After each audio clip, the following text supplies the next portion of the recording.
स्वागत करते हैं आपका इस मोटिवेशनल कहानियों के संग्रह में। आजकल की जिंदगी इतनी तेजी से चलती है कि हमारा मन कई बार थक जाता है और हम डीमोटिवेट हो जाते हैं। पर जब हम इसी स्थिति में एक मोटिवेशनल कहानी पढ़ते हैं तो हमें नई ऊर्जा का आभास होता है और हम फिर से जीवन में उत्साह और प्रेरणा का अनुभव करते हैं। कभी कभी हमें जीवन में अकेले लड़ने की आवश्यकता होती है। ये कहानी एक ऐसे लड़के की है जो अपने लक्ष्य की ओर आगे बढ़ने के लिए अपनी अकेलापन को एक सुनहरा अवसर बनाता है। एक समय की बात है, एक छोटे से गांव में एक लड़का रहता था।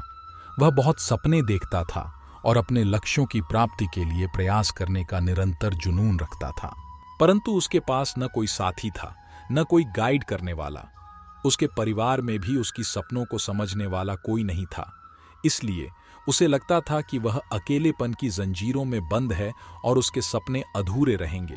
फिर भी उसने निरंतर मेहनत की और अपनी आत्मविश्वास की आवाज को बुलंद किया।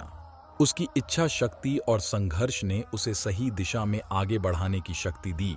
एक दिन उसे अपने गांव के बाहर एक पुस्तकालय का पता चला। वह आश्चर्यचकित हुआ क्योंकि उसे पहले कभी ऐसी जगह नजर नहीं आई थी। धीरे धीरे उसने उस पुस्तकालय के दरवाजे पर कदम रखा। वहां जाकर उसने देखा कि लोग पुस्तकों के बीच खोए रहते हैं और वहां की शांतिपूर्णता और ज्ञान के वातावरण ने उसे संतुष्ट कर दिया।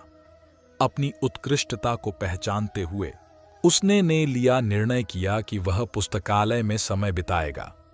धीरे धीरे वह पुस्तकालय की विभिन्न किताबों को पढ़ने लगा और नई दुनिया की खोज में निकल पड़ा। दिनों बिताने के साथ साथ उसका ज्ञान बढ़ता गया और वह अच्छे लेखकों और दर्शकों के साथ रिश्ते बनाने लगा। इसी के साथ उसने लिखने का भी मन बना लिया। उसने कई लेख लिखे जिसमें से उसका एक लेख प्रकाशित हुआ और उसे अवसर मिला अपने लेखकीय कौशल को दुनिया के सामने प्रदर्शित करने का। वह लड़का जिसने कभी अकेलापन को एक रुकावट समझा था, अब एक प्रेरणादायक उदाहरण बन गया।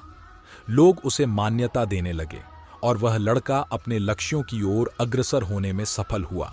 इस कहानी से हमें यह सीख मिलती है कि अकेलापन को एक सुनहरा अवसर बनाने के लिए हमें संघर्ष करना चाहिए। हमारी संयमितता, समर्पण और मेहनत हमें अपने लक्ष्यों की प्राप्ति की ओर आगे बढ़ा सकती है।